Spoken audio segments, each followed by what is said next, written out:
Coucou, coucou tout le monde.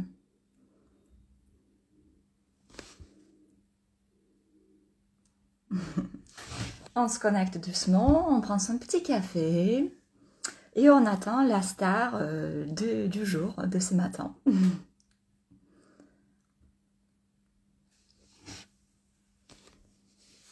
Qui ne devrait plus tarder. Et ben voilà, il est là, la star du jour. Hop.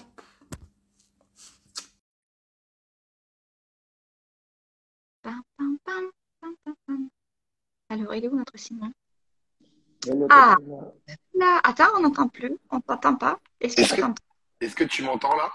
Yes, là je Ouais, t'entends. superbe. Ben, Bonjour. cool, cool. Bonjour, bonjour. Bon, on attend un peu que les gens se connectent parce que à 10 heures du matin, lundi, c'est encore tôt. Pas tous ont encore leur petit café, leur petit croissant. C'est ça. C'est pareil pour nous. Moi, c'est petites pommes et petites grenadiers, petites clémentines, mais c'est pareil. C'est pareil, c'est le matin. C'est cool, bah, t'es chargé en vitamines, donc tu vas tout donner aujourd'hui. Exactement. Comme tous les lundis. Comme tous les lundis. Ouais, mais c'est cool.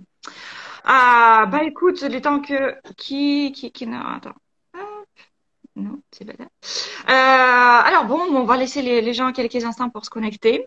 Ouais, Mais tu peux déjà commencer à te présenter un tout petit peu qui bien tu sûr. es, qu'est-ce que tu fais, qu'est-ce que c'est Octopulse, etc., Bien etc. sûr.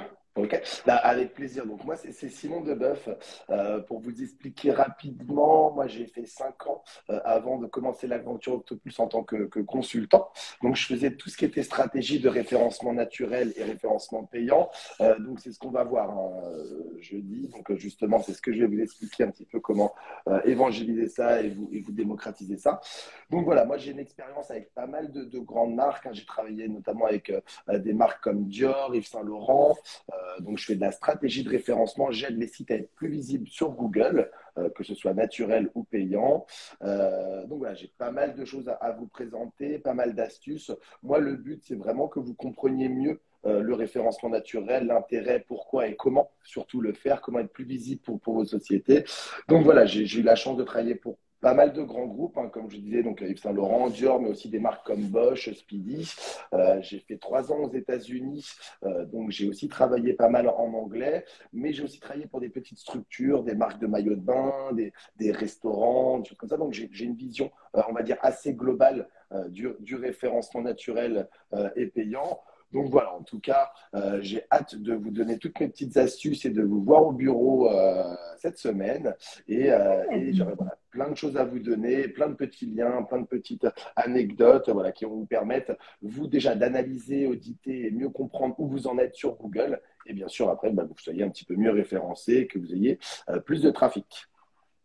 Ben, c'est génial en fait. Et raconte un tout petit peu, est-ce qu'il y a vraiment la différence entre le travail pour le gros groupe ou le travail pour les petites structures, les petits entrepreneurs? Est-ce que les principes sont vraiment très différents ou c'est juste les nuances qui changent? Non, non, non, ça c'est justement une question assez intéressante. C'est que les techniques vont être quasiment les mêmes pour un grand groupe ou pour une petite structure. Ce qu'il faut, c'est tout simplement répondre aux attentes de Google. Donc en fait, qu'on s'appelle Dior ou qu'on s'appelle une petite marque, en soi, on a les mêmes objectifs et on a les mêmes, et Google a les mêmes attentes. Ce qu'il faut savoir, c'est que bien sûr, une stratégie sur une marque comme Dior, on va avoir plus de ressources humaines, plus de ressources aussi de budget. Donc on n'est pas sur exactement les mêmes stratégies. Mais en soi, les techniques vont être complètement similaires et on va garder les mêmes axes. Ce qui est intéressant à savoir sur Google, c'est que Google ne va pas privilégier une marque qui est plutôt connue ou une marque qui a de l'historique. Tout simplement, il veut que son utilisateur soit content. Donc, il va plutôt privilégier la marque ou le site qui répond aux attentes des utilisateurs. Donc, tout simplement, en suivant bien les guidelines, donc les règles de Google et en ayant une petite stratégie assez logique où, bien sûr il faut quand même aller chercher peut-être des mots-clés un peu plus longs ou des choses comme ça, mais avec une stratégie bien montée, on peut être en première position, on peut être en première page sur sur la SERP, donc sur le résultat de recherche de Google. Donc non, c'est à peu près les mêmes techniques, c'est pas les mêmes moyens, c'est pas les mêmes ambitions, mais derrière, en fait, on peut complètement avoir des techniques qui sont proches entre des toutes petites structures et des gros mastodontes comme ça. Et alors, du coup, comme tu dis qu'il faut répondre aux besoins et aux attentes de Monsieur Google, qui change ses attentes et ses algorithmes assez régulièrement. Qu'est-ce que enfin, parce que enfin, toi, c'est ton job, j'imagine que tu réalises une veille en permanence par rapport à qu'est-ce que Monsieur Google souhaite aujourd'hui. Qu'est-ce Ouais. que tu pourrais dire aux gens qui disent, oh tiens, je vais essayer de faire ça moi-même, je vais essayer de rester au courant.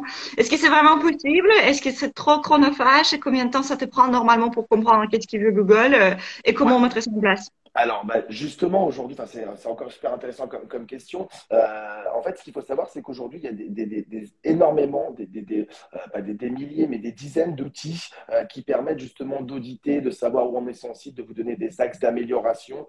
Donc, aujourd'hui, en fait, le référencement naturel peut être une démarche faite par soi-même. Il n'y a pas vraiment de souci là-dessus parce que tout simplement, comme je vous l'ai dit, si les règles de Google, oui, comme tu l'as dit, l'algorithme de Google, il a changé 1400 fois sur l'année 2021. Donc, obligatoirement, il y a plein de choses qui sont tous les jours à mettre en œuvre.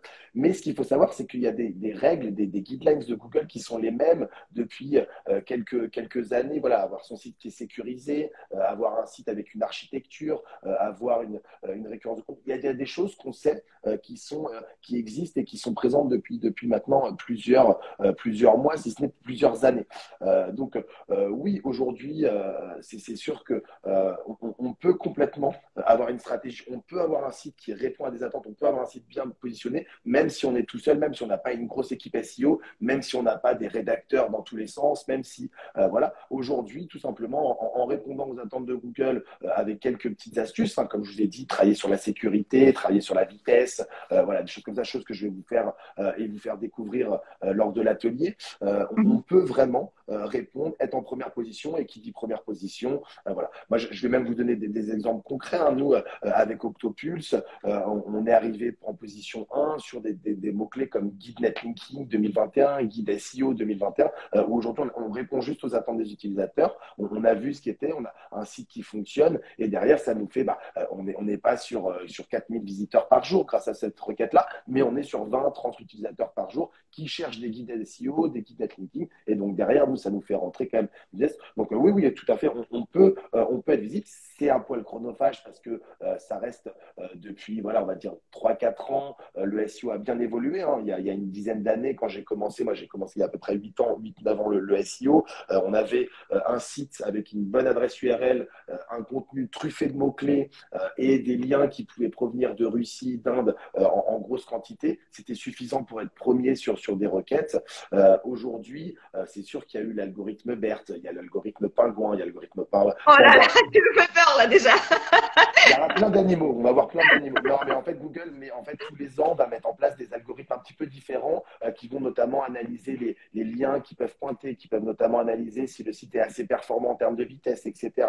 Donc, oui, c'est un petit peu plus chronophage, mais par contre, tout le monde a la même chance de pouvoir se positionner. Et comme je vous l'ai dit, aussi une donnée que j'adore et qui est assez intéressante, c'est que aujourd'hui, 90% des requêtes, elles sont non brandées. Qu'est-ce que ça veut dire? C'est-à-dire que quand je vais chercher sur Google, je ne vais pas taper canapé en cuir Conforama bleu. Je vais tout le temps taper canapé en cuir bleu, pas cher, canapé en cuir bleu, livraison Paris, canapé en cuir. Donc en fait, aujourd'hui, 90% des requêtes, elles ne sont pas affiliées à une marque. Ce qui veut dire que tout le monde en fait, on a de l'opportunité exactement et on a de la chance de pouvoir remonter là-dessus sans souci.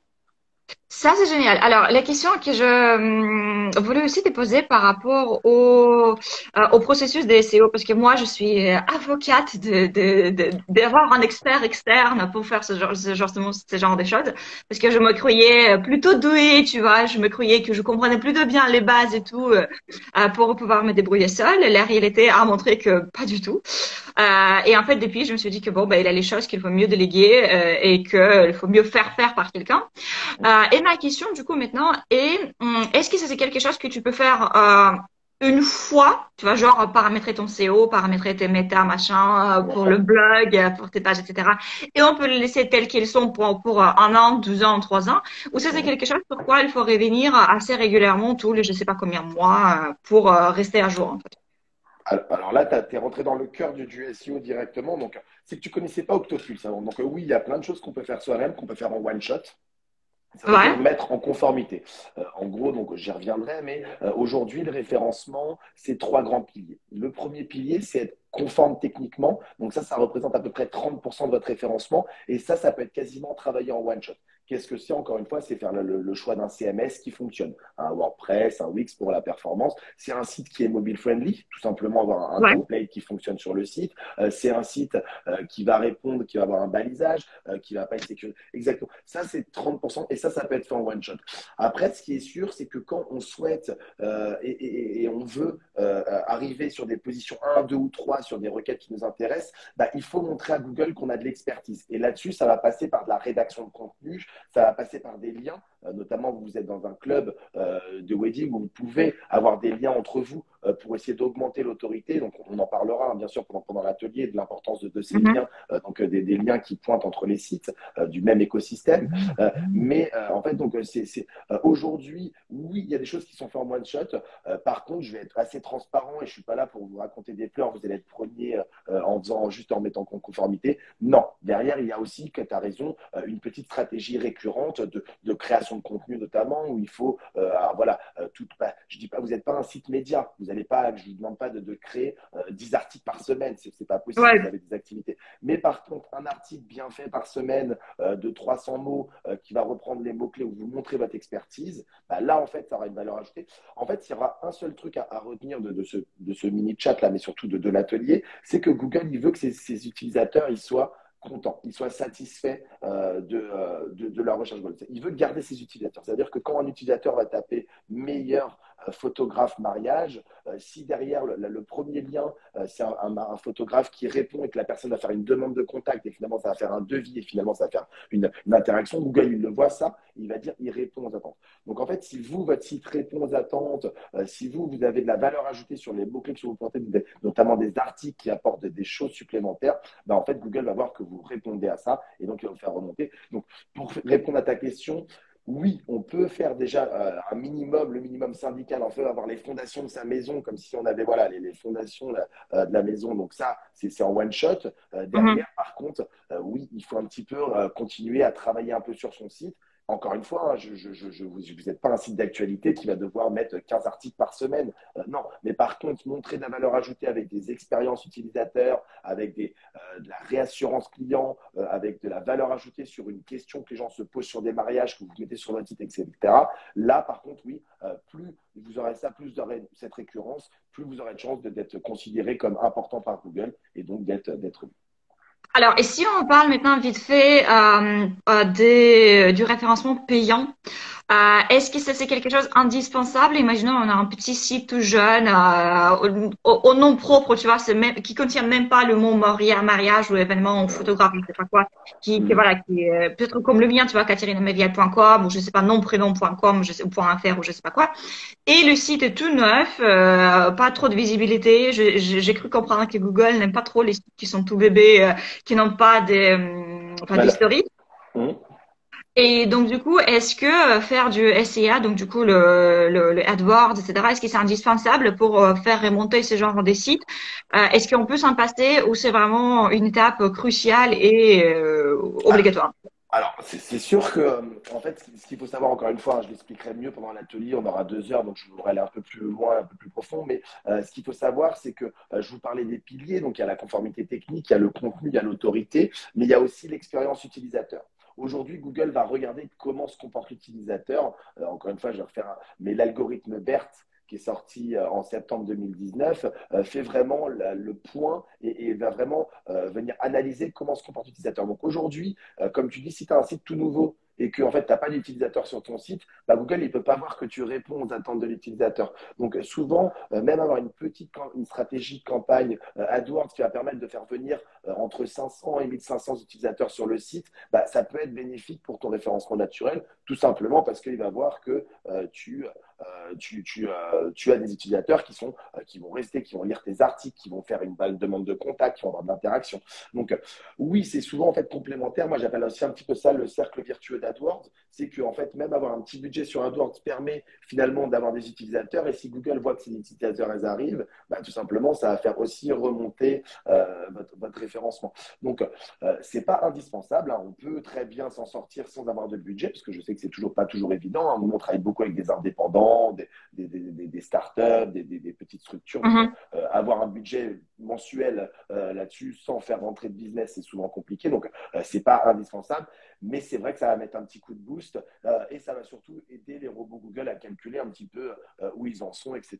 Donc, c'est important, c'est pas indispensable, mais ça peut aider le référencement et ça peut aider le référencement naturel aussi. Donc Ouais. en fait c'est une pierre deux coups. Tu as du trafic qualifié grâce à AdWords et derrière, tu as aussi un meilleur référencement, donc potentiellement sur le moyen long terme, du meilleur référencement aussi. Mais du coup, en fait, d'où l'importance et même, enfin, ça devient crucial. Avant d'investir dans le AdWords ou dans la publicité, c'est crucial de comprendre en fait comment rendre cette expérience utilisateur agréable, Mmh. comment faire en sorte, comment construire tes pages pour que ce soit perspicace, pertinent, pour que les gens voient immédiatement qu'est-ce qu'ils veulent trouver. Et là, pour le coup, je suis super contente. Bon, ben, tu l'as pas forcément suivi, mais on a fait la formation avec une personne qui justement qui parlait de la rédaction de texte. Et je pense que ce serait très cool pour tous ceux qui ont pu suivre cette vidéo enfin, de réfléchir dans les mémoires un peu, de revoir leur site, parce que même si vous mettez l'argent dans l'AdWords, mais derrière votre site, vos textes ne sont pas adaptés, vos appels à action ne servent à rien, qui sont pas là tout simplement. Donc du coup, ça sert à rien parce que oui, certes, les gens vont venir sur le site, mais Google va voir que ok, il reste pas en fait. Donc du coup, ça peut être au contraire même pénalisant si Mmh. le travail de la création ou des constructions du site n'est pas bien fait. Ouais, donc là, Katharina, tu as vraiment la bonne logique qu'il faut avoir en SEO, hein. En fait, ce qu'il faut comprendre, enfin, moi, ce que j'aime dans le SEO, et c'est ce que je vais essayer de vous apprendre un petit peu à l'atelier, c'est qu'il y a une grande part de logique. Donc, en fait, si on réfléchit comme ça, on est sur la bonne voie déjà. Oui, ouais, donc tout à fait. Ce qui est peut-être la base, c'est d'avoir un site déjà, avant de lancer une campagne AdWords, c'est comme tu l'as dit, d'avoir un site qui va répondre. On ne dit pas d'avoir l'UX d'un site comme Conto ou Instagram, hein. On n'est pas des entreprises dans la Silicon Valley. Mais derrière, oui, c'est important d'aller regarder comment est mon architecture de page. Est-ce que je réponds sur cette page-là à la demande que vont avoir potentiellement? Donc là, tu as tout à fait raison. Souvent, il faut passer par cette première phase on va dire, de mettre en conformité. Mais ça, c'est pas beaucoup de travail en soi. C'est juste pas mal de logique, comme tu l'as dit. Réfléchir à comment se comporte, faire des expériences, regarder. Voilà, moi, je peux vous donner des outils qui permettent de voir comment se comportent vos utilisateurs sur le site, etc. Donc, oui, vaut mieux répondre ça et après lancer une campagne. Mais souvent, en fait, le fait de lancer sa campagne, comme on paye, bah, on se dit, bah, en fait, là, il y a des gens qui On sont se curieux à motive. ce moment. Voilà, on se motive et donc ça va te perdre. Mais non, non, dans la logique, tu as tout à fait raison. Vaut mieux avoir un site qui est, on va dire, architecturé, conforme techniquement, avec du contenu et un petit peu d'autorité. Et derrière, on va essayer de répondre à ça avec du AdWords pour booster un petit peu le trafic et voir vraiment en situation réelle comment se comporte. Parce que c'est sûr, si on a 50 utilisateurs par mois, c'est compliqué d'avoir C'est des vrai que c'est vraies choses. Voilà, exactement. d'accord. Bah écoute, super, c'était très intéressant. Moi, j'ai trop hâte d'être jeudi, de découvrir tout ça en plus des détails. Alors, je vais essayer d'enregistrer ce live parce que moi, je suis un peu quiche quand il s'agit de l'Instagram. Donc, si Je peux pas j'appuie t'aider. sur les mauvais boutons, ben voilà, soyez indulgents. Mais je crois que j'ai compris. Voilà. Bon, bah écoute, merci beaucoup Simon pour ton temps. Merci Je te beaucoup. souhaite à toi et à tout le monde très très bon lundi, très bonne semaine. Et on a hâte de te revoir jeudi pour la conférence pour apprendre tout ça en détail. Voilà, voilà. Bah, avec plaisir. En tout cas, nous, on vous attend. Je vous attends, moi, personnellement, jeudi, donc au bureau. Voilà, n'hésitez pas. Et puis, préparez un petit peu comme, dit, voilà, regardez, préparez votre site, préparez des questions. Même si vous allez voir, je vais vous donner beaucoup d'informations, pas mal d'astuces. C'est important que vous fassiez peut-être limite une inscription sur Octopulse, hein, sans mettre Octopulse en avant, mais c'est peut-être important d'aller regarder si votre site est conforme, etc. Comme ça, moi, je pourrais vous donner, bien sûr, les solutions là-dessus. Et moi, l'objectif, c'est justement simplement de vous donner toutes les petites astuces, toutes les choses clés en main pour que vous ressortiez de là-dessus et que vous ayez l'impression d'avoir mieux compris et surtout avoir des plans d'action pour le futur pour vous aider, vous. Allez, on a de quoi faire. On a encore 2 jours et demi. Donc, du coup, tout C'est le monde ça. va sur son propre site, analyse, lise, essaie de comprendre est-ce que tout est OK, est-ce que tout est comme il faut. Et bah, on en saura un peu plus jeudi. Bah, merci beaucoup, Simon. Bonne journée à tous, Merci. bonne semaine et à très Bye bye. bientôt. Bonne semaine, à jeudi. Salut, ciao.